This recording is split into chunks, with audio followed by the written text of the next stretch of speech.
Hello my dear friends, আশা করি আপনারা সকলেই ভালো আছেন। স্বাগত জানাচ্ছি আপনাদের কামালের বিবিধ চ্যানেলের এই জঙ্গল সাফারিতে আপনাদের স্বাগত জানাতে পেরে আমি অত্যন্ত খুশি। আমার চ্যানেলটি অনুগ্রহপূর্বক সাবস্ক্রাইব করবেন এবং দয়া করে আমার সাথে থাকবেন। প্রখ্যাত ইংরেজ শিকারী স্যার জিম করবেট তার নিজের শিকার কাহিনী এবং নিজেই এই গল্পগুলি লিখেছিলেন। আমরা এখন তারই একটি গল্প রুদ্রপ্রয়াগের মানুষ খৈক চিতা নিয়ে চলছি এবং এটির আজকে শেষ পর্ব শুরু করতে যাচ্ছি। আজকের এই অডিও বুক, আজকে এই শেষ অধ্যায়ের নাম অন্ধকারে একটি মাত্র গুলি। পণ্ডিত চলে যাওয়ার পরে আমার গাছটির উপরে মাচানে বসে 100 গজ দূরে রাস্তার দিকে মাঠে একটা কাটা ঝোপ ঘেরা জায়গার দিকে কিছুক্ষণ তাকালাম। ওটা পশুচারক এবং মালবাহকদের জন্য ক্ষেত মালিকের একটি ব্যবস্থা। ওখানে একজন মালবাহক রয়েছেন। সে আমার সেই পুরাতন বন্ধুটি নয়। সন্ধ্যার আগেই এই লোকটা তার ছাগল এবং ভেড়ার পাল নিয়ে কাটা বেড়ার ভেতরে ঢুকে পড়েছে। পাল এবং তার মাল পাহারার জন্য মালবাহকটির সাথে 2টো কুকুর ছিল। রাস্তা ধরে আসার সময় আমাকে ও ইপসনকে দেখে কুকুর দুটো প্রচণ্ড চিৎকারে জুড়েছিল। কয়েকদিন আগেই পূর্ণিমা পার হয়েছে। সন্ধ্যার পরপরই গোটা উপত্যকা গভীর অন্ধকারে ডুবে গেল। সেই সাথে নেমে এলো থমথমে এক নিস্তব্ধতা। রাত 9টার পরে দেখলাম যাত্রীশালার ভেতর থেকে লণ্ঠন হাতে একজন লোক বেরিয়ে এলো। তিনি একজন তীর্থযাত্রী হবেন। তিনি রাস্তা পার হলেন। 2-1 মিনিট পরে আবার ফিরে গিয়ে যাত্রীশালার ভেতরে ঢুকলেন। যাত্রীশালার ছাউনির তলায় ঢুকবার আগে তিনি লণ্ঠনটা নিভিয়ে দিলেন। পরক্ষণেই মালবাহকের কুকুর দুটো প্রচণ্ড ঘেউ ঘেউ করছে শুনতে পেলাম। রাস্তার দিকে মুখ করে অবিশ্রাম ডেকে চলছে। আমি নিশ্চিত হলাম কুকুরগুলো ওই ভয়ঙ্কর চিতাটার আভাস পেয়েছে। এদিকে কোথাও বসে লণ্ঠন হাতে লোকটাকে ওই চিতাটা দেখতে পেয়েছে। এখন রাস্তা ধরে যাত্রীশালার দিকে এগিয়ে চলেছে। অন্ধকারে বসে থেকে আমি কেবল কুকুরগুলোর চিৎকারের আওয়াজের দিকেই কান পেতে রইলাম। কিছুই তো দেখা যাচ্ছে না। কুকুরগুলো প্রথমে রাস্তার দিকে মুখ করে ডাকছিল। একটু পরেই ডাক শুনে মনে হলো আমার কুকুরগুলো এখন আমার দিকে মুখ করেই ঘুরিয়ে দাঁড়িয়েছে। আমি অনুমান করলাম চিতাটা আমার গাছতলায় ঘুমন্ত বেঁধে রাখা ছাগলটাকে দেখতে পেয়ে এদিকেই আসছে। মিনিট কয়েকের মধ্যেই কুকুরগুলোর ডাক থেমে গেল। অর্থাৎ চিতাটা এবারে হয়তোবা ওদের দৃষ্টির আড়ালে গা ঢাকা দিয়েছে। আমি তো প্রস্তুত হয়েই রয়েছি। চিতাটা যে এসেছে তাতে আমার আর কোনো সন্দেহ নেই। কুকুরগুলোর দৃষ্টির আড়ালে লুকিয়ে পড়ে সে এখন কি করছে তাও আমি অনুমান করতে পারছি। আমার গাছের আড়ালে থেকে ছাগলটার উপর অতর্কিত আক্রমণের অপেক্ষায় সে আসবে। আমি প্রতিটি মুহূর্ত গুনে চললাম। পরিপূর্ণ এক নৈশব্দের মধ্যে কেটে গেল বেশ কটি মিনিট। এবার আমার মনে সন্দেহ দেখা দিল। চিতাটা যদি আমার ছাগলটাকে ছেড়ে তীর্থযাত্রীদের একজনকে মারবে বলে সিদ্ধান্ত নিয়ে থাকে, তাহলে তো এই গাছটার তলায় ছাগলটা বেঁধে রাখার কোনো ফলই হলো না। তাকে গুলি করার আমার এই যে শেষ সুযোগ, তাও বুঝি বা ফসকে যাবে। আমি আগামীকালই এখান থেকে চলে যেতে চাচ্ছি। এ অবস্থায় এমন চিন্তা আমাকে খুবই উত্ত্যক্ত করে চলল। অনেকগুলো রাত গাছে কাটাবার অভিজ্ঞতা থেকে একটা কায়দা কিন্তু আমার ভালোভাবেই রপ্ত হয়ে গিয়েছিল। খুব অল্প সময়ের মধ্যে নড়াচড়া বিশেষ না করেই আমি রাইফেল চালানোর কৌশল শিখে ফেলেছিলাম। আমার মাচানের নিচেই ছাগলটা ঘুমাচ্ছে। আমার আর তার মধ্যে মাত্র 20 ফুটের মতো ব্যবধান, কিন্তু গাছের ঘন ডালপালার নিচে অন্ধকার এমনই কালো আর নিরেট হয়ে উঠেছিল যে অনেক চেষ্টা করেও আমি ছাগলটাকে দেখতে পাচ্ছিলাম না। আমি বাধ্য হয়েই চোখে দেখার চেষ্টা বাতিল করে সজাগ কান দুটোকে আরও যেন তীক্ষ্ণ করে ফেললাম। একটা ইলেকট্রিক টর্চ আমার রাইফেলে লাগানো আছে, আর রাইফেলের নিশানাও করা রয়েছে ছাগলটার দিকে।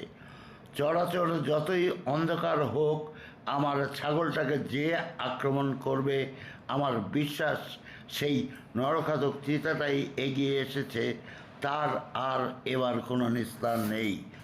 পরক্ষণেই অন্য ভাবনা আমার মাথায় খেলতে লাগলো। চিতাটা যদি ছাগলের লোভ ছেড়ে যাত্রীশালায় ঢোকে মানুষ শিকার করাই মনস্থ করে, তাহলে তাহলে কি হবে? ঠিক সেই সময় মাচানের নিচ থেকে আমার মনোযোগ একটু আকৃষ্ট হলো।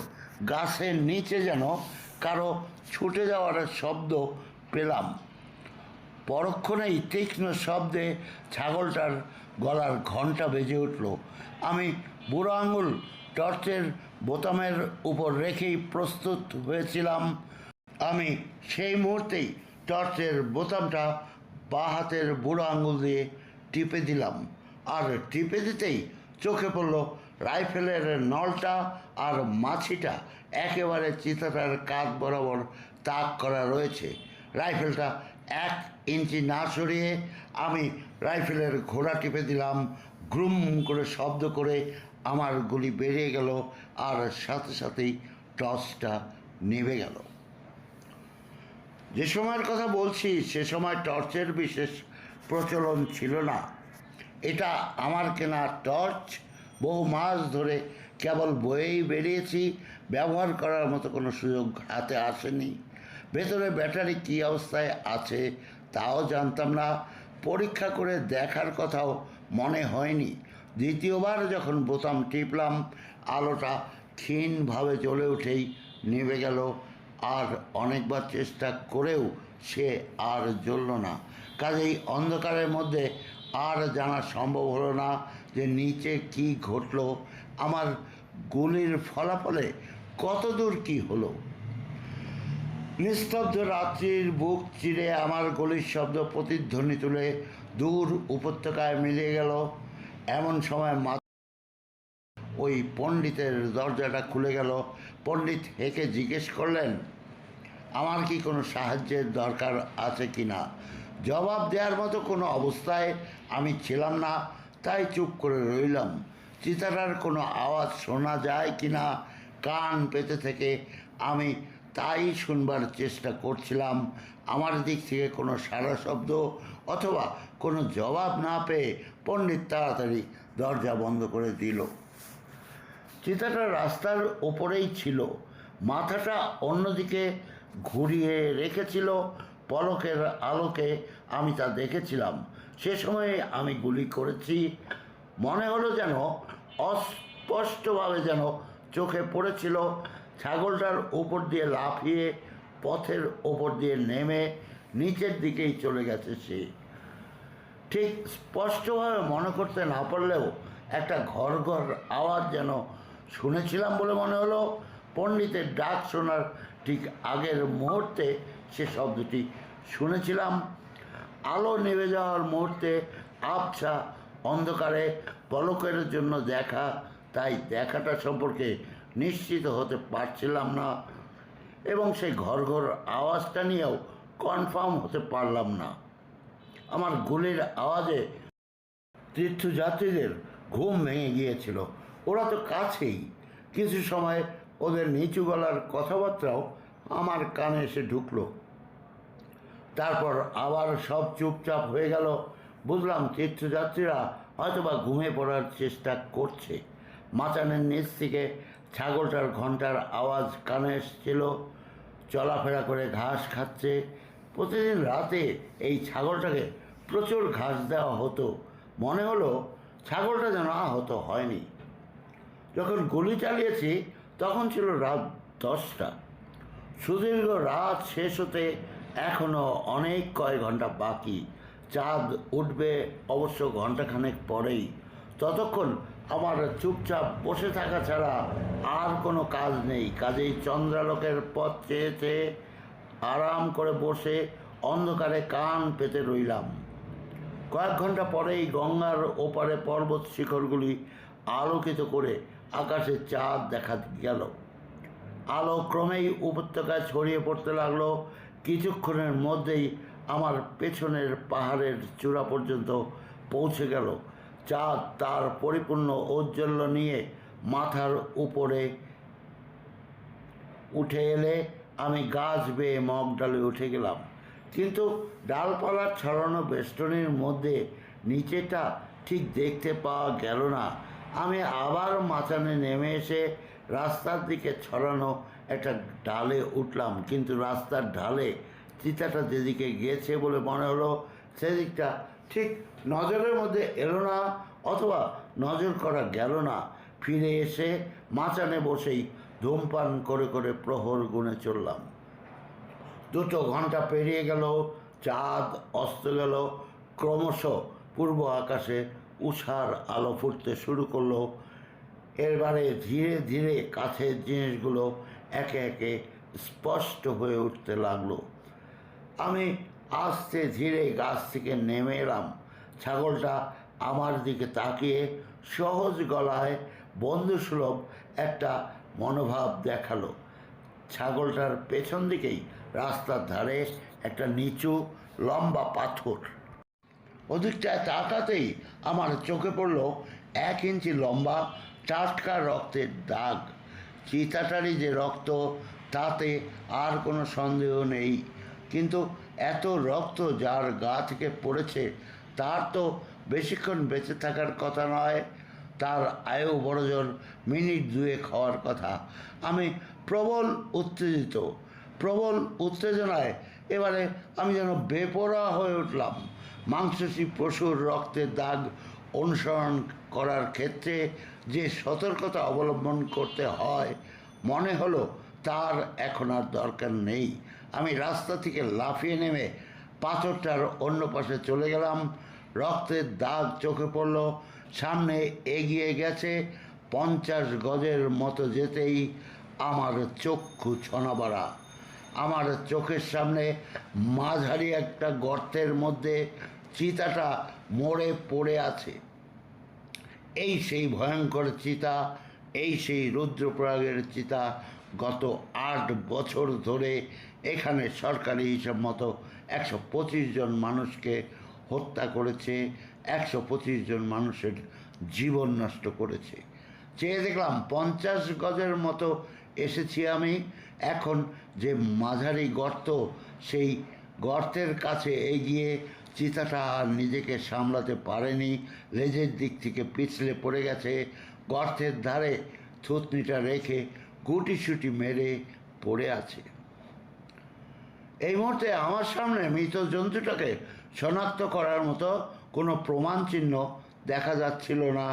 তবু গর্তে নিশ্চল পড়ে থাকা চিতাটাই যে গাড়োয়ালের আতঙ্ক, নরখাদকটা, এ বিষয়ে মুহূর্তের জন্যও আমার মনে কোনো সন্দেহ দেখা যায়নি।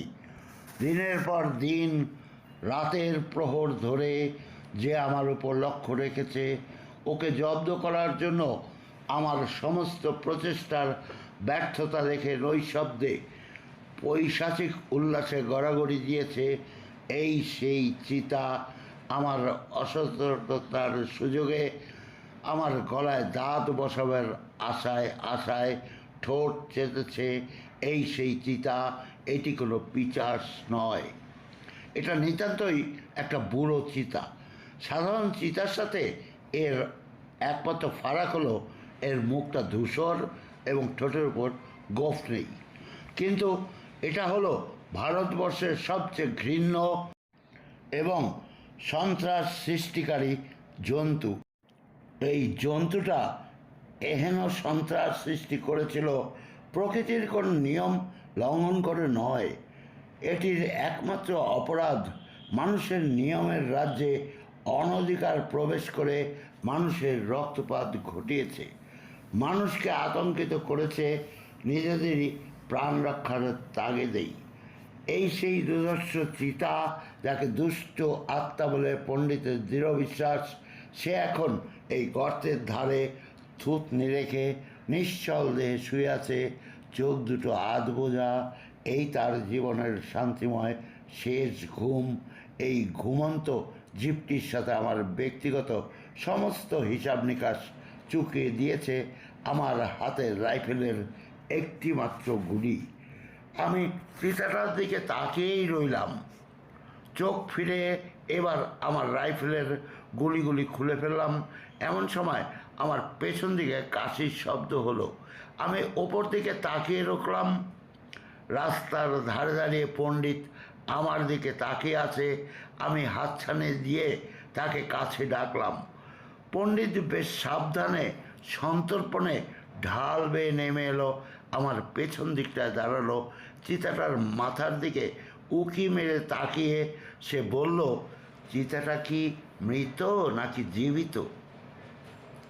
আমি তাকে বললাম, ওটা তার সেই দুষ্ট আত্মা 5 বছর আগে যে দাঁত বসিয়ে পণ্ডিতের গলা ছিঁড়ে দিয়েছিল। গত রাতেও যার ভয়ে পণ্ডিত দরজা বন্ধ করেছিল, তবে এখন আর তাকে ভয় নেই, তার দেহ নিষ্প্রাণ। পণ্ডিত হাত জোর করে ঝুঁকে পড়ে আমার পায়ে মাথা ঠেকাতে গেলে আমি তাকে বাধা দিলাম। সেই মুহূর্তে রাস্তা থেকে ডাক ভেসে এলো, সাহেব সাহেব আপনি কোথায়? ডাক শুনেই আমি গলাটা চিনতে পারলাম, এগুলি আমার লোক। আমার লোকদের একজন উদ্বিগ্ন হয়ে আমাকে ডাকছে। আমার উত্তর গঙ্গার ওপর দিয়ে প্রতিধ্বনি তুলে মিলিয়ে যাওয়ার আগেই আমি 4টি মাথা দেখতে পেলাম। আমাকে দেখতে পেয়ে তারা ঢাল বেয়ে হুড়মুড় করে নেমে এলো। তখনও তাদের হাতে লণ্ঠনটা জ্বলছে। উদ্বেগে তারা সেই লণ্ঠনটা নেভাতেও ভুলে গেছে। ওদের সাথে করে দড়ি আর বাঁশের লাঠি এনেছিল। গর্তের ভেতর থেকে চিতাটাকে বের করে আনতে তাদের বেশ কষ্ট হলো। অনেক আগে গুলি করেছিলাম, এতক্ষণে শক্ত হয়ে চিতাটার শরীরে জমে গেছে। কিছুক্ষণের মধ্যেই তাকে দড়ি দিয়ে বাঁশের লাঠির সঙ্গে বাঁধা হলো। ওরা বলল, আমার গুলির শব্দ শোনার পর থেকে সারা রাত কেউ ঘুমাতে পারেনি। ইবসান ঘড়িতে চোখ রেখে বসেছিল। রাত 4:30 বাজতেই লণ্ঠন জ্বালিয়ে লম্বার লাঠি আর এক গাছা দড়ি নিয়ে ওরা আমাকে খুঁজতে বেরিয়ে পড়ে। ওদের উপর আমার কড়া হুকুম ছিল, সকালে ভালো করে আলো ফোটার আগে যেন কেউ বাংলো ছেড়ে না বের হয়। কিন্তু গত রাতে তারা বাধ্য হয়েই আমার হুকুম লঙ্ঘন করেছে, কেননা ওদের মনে হয়েছে আমার ওদেরকে দরকার। ওরা মাচানের কাছে এসে ওরা যখন দেখতে পায় ছাগলটা সুস্থ অবস্থায় দাঁড়িয়ে আছে, কিন্তু আমি মাচানে নেই, পাথরের রক্তের দাগ দেখে ওদের ধারণা হয় নরখোদকটা আমাকে তুলে নিয়ে গিয়েছে। ওরা কী করবে বুঝতে না পেরে শেষে মরিয়া হয়ে আমাকে ডাকতে থাকে। ততক্ষণে তীর্থযাত্রীদের সাথে কিছু লোকও রাস্তার ওপরে আমাদের চারিধারে ভিড় জমিয়েছে। আমি পণ্ডিতকে বললাম, মাচানের ওপরে আমার যে কম্বলটা রয়েছে সে যেন সেটা তার কাছে নিয়ে রাখে। আমি এখন বাংলোয় ফিরে যাব। বাধা ছাদার কাজ শেষ হয়ে গিয়েছিল। আমার লোকেরা বাঁশের লাঠিতে বাঁধা চিতাটাকে কাঁধে তুলে নিল। ছাগলের দড়িটা খুঁটি থেকে খুলে সেটা সাথে নিয়ে আমরা ইন্সপেকশন বাংলোর দিকে যাত্রা করলাম। পণ্ডিত কিন্তু এলেন না, তিনি সেখানেই রয়ে গেলেন। সমবেত মানুষজনের কাছে রাতের ঘটনা নিয়ে তার অভ্যাস মতো তার চটকদার কাহিনী শোনাবার এই তো সুযোগ। আমি মুচকি হেসে বাংলোর পথে চললাম। আমি বাংলোয় ফিরে এলাম। ইবসনের তখনও ঘুম ভাঙেনি। ঘষা কাচের দরজায় টোকার শব্দে ও খাটের উপর উঠে বসলো। আমাকে দেখতে পেয়ে লাফিয়ে নেমে পড়ল। তারপর সশব্দে দরজা খুলেই প্রবল উচ্ছ্বাসে আমাকে জড়িয়ে ধরল। পর মুহূর্তে বারান্দায় নামিয়ে রাখা চিতাটাকে দেখতে পেয়ে তার চারধারে ঘুরে ঘুরে নাচতে শুরু করে দিল। ইবসনের চিৎকার শোনা গেল, চা বানাবার কথা বলছে সে, আমার জন্য গরম পানি করার হুকুম দিচ্ছে, স্টেনোগ্রাফারকে ডেকে নিয়ে বসলো। তারপর গভর্নমেন্ট, সংবাদপত্র, আমার বোন ম্যাগি এবং জিনকে এখনই জরুরি তার বার্তা পাঠানোর ব্যবস্থা করলো। আজ সকালে যেই চিতাটাকে আমি এনেছি সেটাই নরখাদক কিনা ইবসন একবারও আমাকে প্রশ্ন করলো না। চিতাটার সম্পর্কে তার কোনো সন্দেহের অবকাশ ছিল না। অথচ এর আগেরবার জাতিকলে পড়া চিতাটা নিয়ে আমাদের মধ্যে অনেক যুক্তি বিনিময় হয়েছিল। তার উত্থান করা বহু প্রমাণ সত্ত্বেও আমি সব অগ্রাহ্য করে বলেছিলাম ওটি নরখাদক চিতা ছিল না, কারণ আমি জানতাম জাতিকলের চিতাটা নরখাদক নয় এবং এ ব্যাপারে আমি শিওর ছিলাম। এবার আমি কিন্তু কিছুই বললাম না। গত বছর থেকে অক্টোবর মাস থেকে ইবসনের উপর খুবই চাপ ছিল। নির্বাচকদের আনুকূল্য প্রত্যাশী কাউন্সিলর, সরকারি কর্মচারী যা চিতার হাতে মৃত্যুর ক্রমবর্ধমান সংখ্যাতে উদ্বিগ্ন হয়ে পড়েছিল, আর প্রচার প্রত্যাশী সংবাদপত্রসমূহ, তাদের সকলের কাছেই জবাবদিহি ইবসনকেই করতে হচ্ছিল। কোনো দাগী অপরাধীকে শনাক্ত করা সত্ত্বেও তার সংগঠিত অপরাধগুলি বন্ধ করতে না পারলে একজন পুলিশের বড় কর্তাকে যেরকম অবস্থায় পড়তে হয়, বহু দিন ধরে এই ইবসনের অবস্থাটা একদম সেরকম হয়ে দাঁড়িয়েছিল। স্বাভাবিকভাবেই এই 1926 সালের মে মাসের 2 তারিখ আজ সবচেয়ে সুখী মানুষ ইবসন। যখন দেখলাম কর্তৃপক্ষ ছাড়াও বাজারের লোকজন, আশেপাশের গ্রামবাসী, সকল তীর্থযাত্রী, ইনস্পেকশন বাংলার মাঠে ভিড় করা প্রতিটি মানুষকে সে ক্রমাগত বলে চলছে দীর্ঘ 8 বছর ধরে উৎপাত করা এই দুষ্ট আপদটাকে আজ মারা হয়েছে, আমি তখন একটু আশ্চর্য হইনি। চা খাওয়া শেষ করে গরম পানিতে গোসল করলাম। এবার একটু ঘুমিয়ে নেব ভাবলাম, কিন্তু বেশিক্ষণ বিছানায় থাকার ভরসা পেলাম না। অনেক সময় এই রাত্রি জাগরণের ফলে শোয়া অবস্থায় খিঁচ ধরে পা অসাড় হয়ে যায়। তখন আবার খিঁচুনি ছাড়ানোর জন্য ইবসনের জোর মালিশ আমার দরকার হয়ে পড়ে। আজ ইবসন খুবই ব্যস্ত, উৎফুল্ল, সে এখনও অনেকটাই নাচছে। উঠে গিয়ে আমি ইবসনকে কাছে ডেকে আমি আর ইবসন মিলে নিরীক্ষণ করে চিতাটাকে মাপলাম। আমাদের নিরীক্ষণ এবং তার মৃত্যুর 10 ঘন্টা পরে যে মাপ নেওয়া হয়েছিল তা এই রকম। খুঁটিতে বাঁধা অবস্থায় মাপ 7 ফুট 6 ইঞ্চি। দেহের বক্রতা শুদ্ধ মাপ 7 ফুট 10 ইঞ্চি। বর্ণনা: চিতাটার রং হালকা খয়েরি, লোম ছোট এবং শক্ত, গোঁফ ছিল না, দাঁত ক্ষয়ে যাওয়া ও বিবর্ণ, একটা বড় দাঁত ভাঙা, জিভ ও মুখের ভেতরের অবস্থা কালো। দেহের ক্ষত, ডান কাঁধে তাজা একটি গুলির দাগ। এছাড়া যা ছিল, পেছনের বাঁ পায়ের থাবায় একটি পুরাতন গুলির দাগ, সেই থাবারই একটা আঙুলের কিছু অংশ এবং নখ ছিল না। সমস্ত শরীরেই ছড়িয়েছিল অনেক অল্প শুকনো দাগ।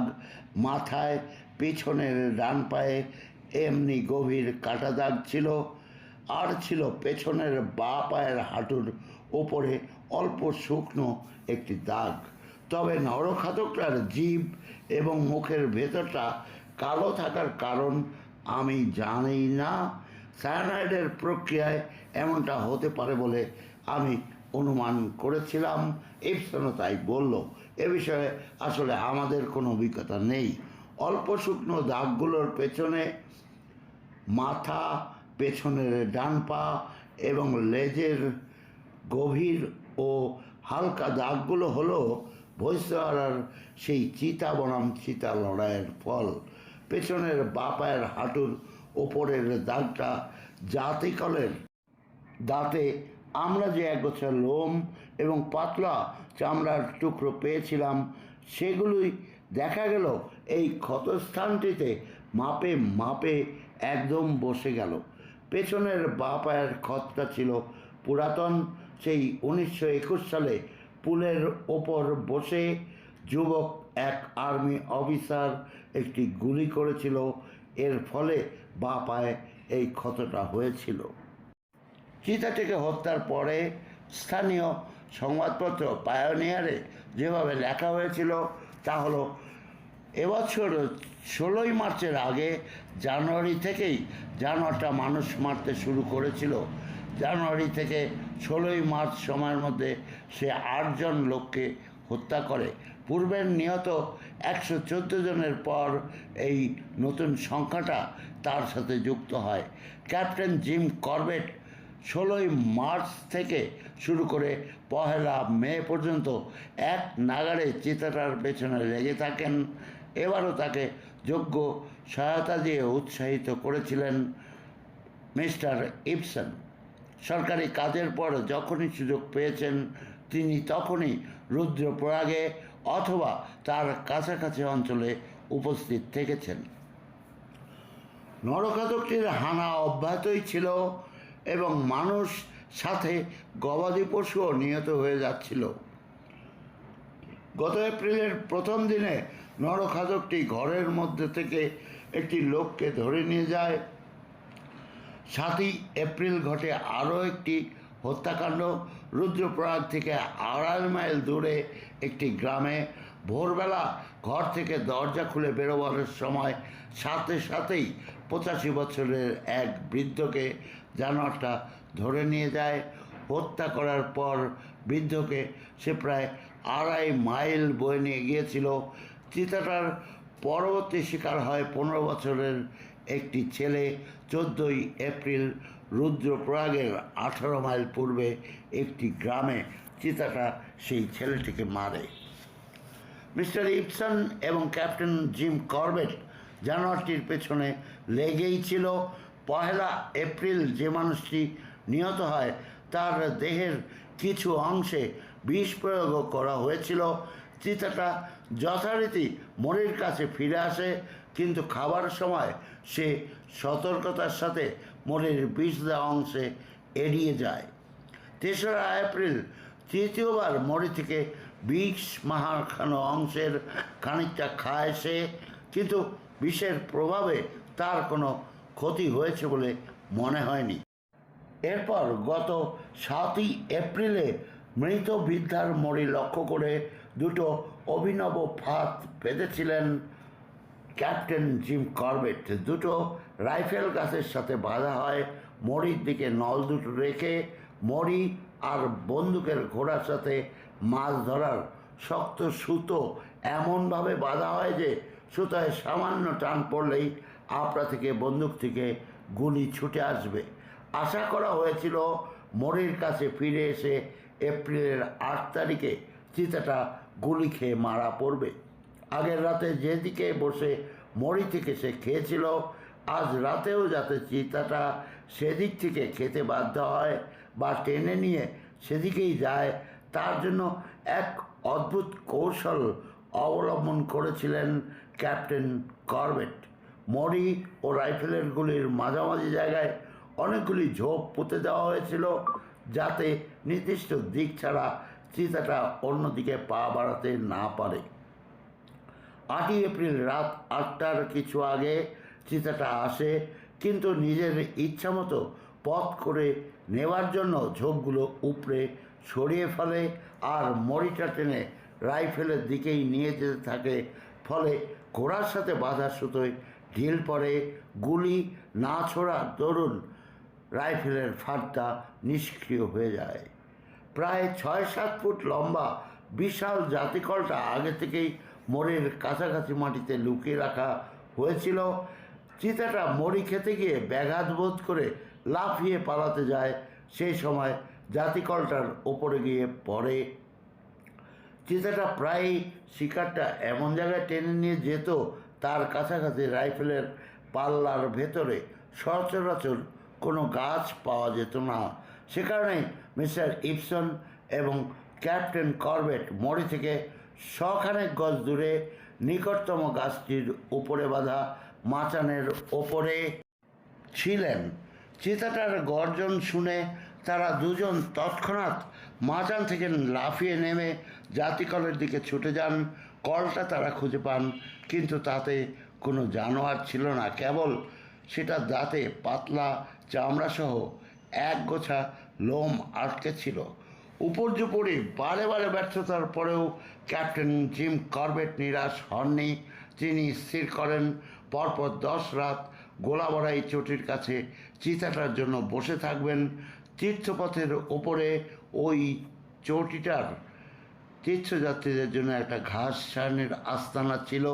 রুদ্রপ্রয়াগ রেস্ট হাউস থেকে দূরত্ব 1/2 মাইলের মতো। ক্যাপ্টেন করবেট 13 থেকে 20 এপ্রিলের মধ্যে চটির কাছে থাবার ছাপ দেখেছিলেন। তাছাড়া গত বছর এখানেই চিতাটা 3 জন মানুষকে মেরেছিল। তাই ক্যাপ্টেন করবেট ধারণা করেছিলেন পরবর্তী 10 রাতের মধ্যে চিতাটা অন্তত একবার সেখানে দেখা দিলেও দিতে পারে। এই ধারণার উপর নির্ভর করে ক্যাপ্টেন জিম করবেট চটি থেকে উঁচুতে রাস্তার ধারে একটা আম গাছে মাচা বাঁধেন, নিচে রাস্তার ওপরে বসে থাকেন। পরপর 10 রাত এভাবে বসেও চিতাটার কোনো চিহ্নের তিনি দেখা পান না। সে যে সেই অঞ্চলে এসেছিল এমন কোনো আভাস বা সাড়াও তিনি পেলেন না। তবুও নিরস্ত না হয়ে একটা রাত, অর্থাৎ আবারও 1 মের রাতে মাচায় বসার সিদ্ধান্ত নেন। হিসাব মতো সেই রাতেই চিতাটার শিকার ধরার কথা। 4 দিন আগে সে একটা বাড়ি থেকে একটা ছাগল মেরে শেষ আহার করেছিল। এপ্রিলের শেষ দিনে এক বাড়িতে একজন মানুষকে ধরার জন্য দরজা ভাঙার চেষ্টা করে, কিন্তু বিফল হয়ে ফিরে আসে। ক্যাপ্টেন করবেট পুনরায় 1 মে মাচায় উঠে বসেন। সে রাতেই গোলাবড়াইয়ের যাত্রীশালায় 100 জন তীর্থযাত্রী রাত্রিবাস করছিল। অন্ধকার রাত 10টা নাগাদ ক্যাপ্টেন করবেট শব্দ শুনে বুঝতে পারেন গাছটার পেছন দিয়ে রাস্তার দিকে কি যেন একটা ছুটে আসছে। ছাগলের গলায় বাঁধা ঘণ্টার তীক্ষ্ণ শব্দ হয়। অস্পষ্ট ঝাপটা মতো একটা অবয়ব আন্দাজ করে তিনি সেই দিকে রাইফেল তাক করেন। সাথে সাথেই রাইফেলের নলে আটকানো ইলেকট্রিক টর্চের বোতাম টিপে দিলেন। নিচে আলো পড়তেই ক্যাপ্টেন করবেট দেখলেন একটা চিতা একেবারে রাইফেলের নল বরাবর তার শরীর। রাইফেল গর্জে উঠল। চিতাটা একটা লাফ মেরে অন্ধকারে হারিয়ে গেল। ক্যাপ্টেন করবেটের ভাষ্য মতো পুরো ব্যাপারটা ঘটেছিল 2 সেকেন্ডেরও কম সময়ের মধ্যে। চিতাটা এত দ্রুতই পালিয়ে যায় যে যদি ক্যাপ্টেন করবেটের রাইফেল সৌভাগ্যক্রমে তাক করা না থাকতো আর টর্চ জ্বালাবার পর যদি তিনি নল বরাবর চিতাটার শরীর দেখতে না পেতেন, তাহলে সেটা পালিয়ে যাওয়ার আগে নিশানা ঠিক করার কোনো সুযোগই পেতেন না মিস্টার জিম করবেট। গুলি করলেন, চিতাটা পালিয়ে গেল, কিন্তু সেটি ঘায়েল হলো কি না কিছুই বুঝতে পারেননি ক্যাপ্টেন করবেট। নিদারুণ উৎকণ্ঠার মধ্যে সময় কাটতে লাগলো তার। রাত 3টার পর চাঁদের আলো পাওয়া গেল, কিন্তু চিতাটার কোনো দিকেই চিহ্নই পাওয়া গেল না। ভোর হবার সাথে সাথেই মাচান থেকে নেমে ক্যাপ্টেন করবেট চিতাটার খোঁজে বেরোলেন। একটা পাথরে রক্তের দাগ দেখেই বুঝতে পারলেন গুরুতরভাবেই জখম হয়েছে জানোয়ারটা। রক্তের নিশানা ধরে ঢাল বেয়ে রাস্তার 50 ফুট নিচে নেমে গিয়ে দেখতে পেলেন মানুষ কেগোটার প্রাণহীন ধূসর দেহ একটা গর্তের মধ্যে পড়ে আছে। এ পর্যন্ত রুদ্রপ্রয়াগের নরখাদকের হাতে নিহত প্রতিটি মানুষের মরিতেই চিতাটার 4টি দাঁতের জায়গায় 3টি সদাঁতের দাগ পাওয়া গেছে। এ থেকেই বোঝা গেছে চিতাটার কুকুরে দাঁত 4টার মধ্যে একটা ছিল না। ক্যাপ্টেন করবেট যে চিতাটিকে মেরেছেন সেটিরও একটি সদাঁত নেই। দুজন সামরিক অফিসারের কথা আগেই বলা হয়েছে। তারা 3 বছর আগে চিতাটাকে মারতে এসেছিল। অলকানন্দারপুরের উপরে তারা জানোয়ারটাকে গুলি করেন। সেই সময় রক্তের দাগ দেখে বোঝা গিয়েছিল চিতাটা তার পেছনে ডান পেয়ে গুলি খেয়েছে। ক্যাপ্টেন করবেট যে চিতাটাকে মেরেছেন সেটার পেছনের ডান পায়ে বুলেটের ক্ষতচিহ্ন পাওয়া যায়। চিতাটার ডান দিকে পেছনে হাঁটুর উপরে একটা জায়গায় লোম ছিল না। সেখানকার ঘাটা আধা শুকনো। 8ই এপ্রিল জাতিকলের দাঁতে যে একগোছা লোম পাওয়া গিয়েছিল সেটা ওই ক্ষতস্থানের সাথে মাপে মাপ মিলে যায়। এছাড়াও নরখাদকটা গায়ে অনেকগুলো আধা শুকনো হালকা গভীর নতুন ক্ষতচিহ্ন ছিল। এই দাগগুলোর কারণ জানা গেছে 2 সপ্তাহ আগে একটা মরিতে যখন চিতাটার অপেক্ষায় বসেছিলেন ক্যাপ্টেন করবেট, সে সময় দুটো চিতা লড়াইয়ের শব্দ তিনি শুনতে পান। সেই লড়াইয়ের পরিণাম এই আধা শুকনো ক্ষতচিহ্নগুলো। নরখাদক জানোয়ারের চেহারায় যেসব লক্ষণ সাধারণত স্বীকৃত, নিহত চিতাটার চেহারায় সেগুলো অতি স্পষ্ট। এটি একটি হালকা রঙের বুড়ো জানোয়ার, গায়ের লোম কর্কশ, গোফও প্রায় সব উঠে গেছে। পাহাড়ি চিতার তুলনায় তার আকার যথেষ্টই বড়, দৈর্ঘ্য 7 ফুট 10 ইঞ্চি। একটা গর্তের মধ্যে পুরো 1 রাত মরে পড়েছিল। তার ফলে দেহটা অনেকটাই শুকিয়ে গিয়েছিল, কিছুটা ছোটও হয়ে গিয়েছে, এতে কোনো সন্দেহ নেই।